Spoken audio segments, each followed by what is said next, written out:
tergiur tubuh anak Fitri Anggraini. Aku mulai tergiur tubuh anak, ingin menetap di sana sebagai tanah, ingin kubangun rumah, jendela menghadap matahari, pintu berdepan-depan dengan pantai, ombak putih seakan membekas di mataku, dan ingin jadi mutiara 100% asli dari tanah airku. Tanah yang pernah menumpahkan darahku. Menetap adalah menjadi tubuh anak sebagai pemilik sah. Tak tercemar, tidak akan berubah biarpun musim berganti. Cuaca berkejaran dari dan kembali.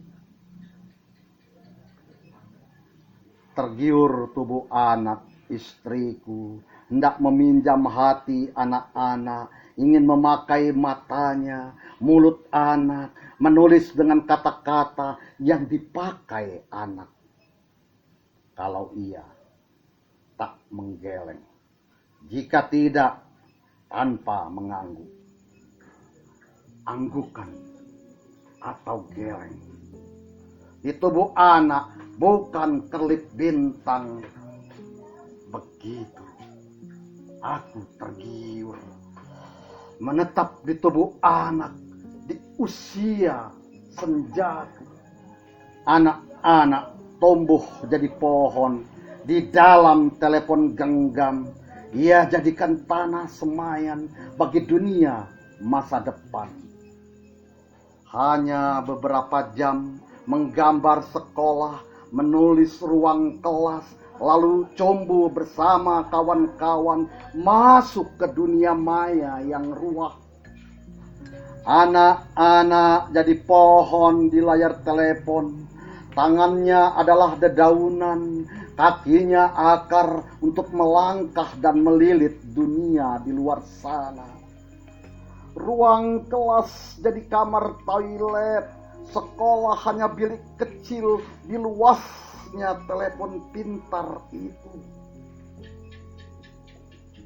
Sampai malam, anak-anak jadi pohon, bangun esok tetap sebagai pohon di ruang kelas. Anak-anak kini telah jadi pohon di dalam telepon genggam, dikirim para guru, disetujui penguasa, diberikan luas tanah oleh orang tua, menancap, tunas, dan mekar. Kelak akan panen jika cuaca baik. Ruang kelas dalam telepon. Ia buka layar telepon di tangan. Lewat pintu ia pun masuk. Tak ada tempat tidur di sini. Ia bangun ruang kelas dan gedung sekolah. Sepi.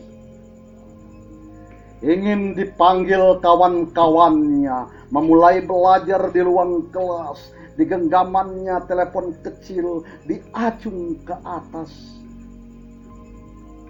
Gedung sekolah bagaikan terkena gempa besar.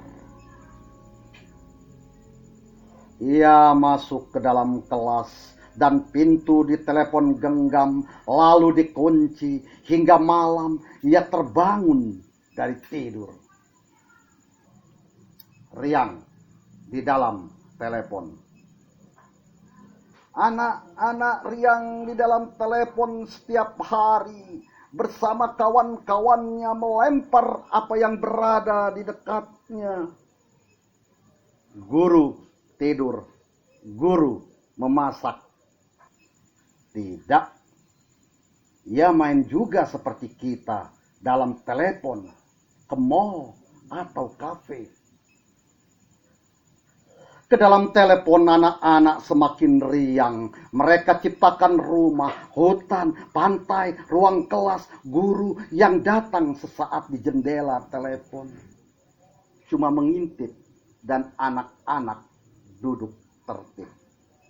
Tangan di meja menghadiahi guru dengan senyum terindah ini hari. Lalu riang kembali, makin masuk, diaduk-aduk matematika, PAI, dan pelajaran lain.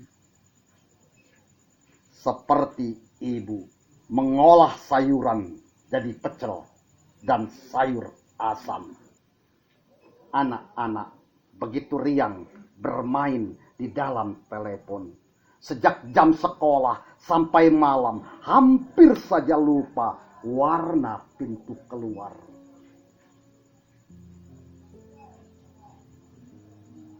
Bersembunyi kebalik telepon genggam. Kebalik telepon genggam kau bersembunyi sambil menyimpan jejakku, langkah yang pernah menetap dalam hidupmu.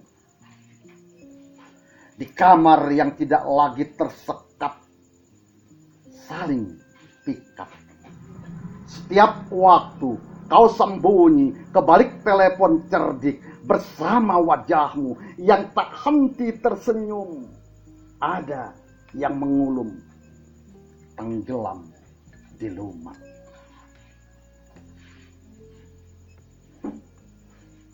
Anak-anak bermain. Anak-anak itu tahu mana riang, mana garang.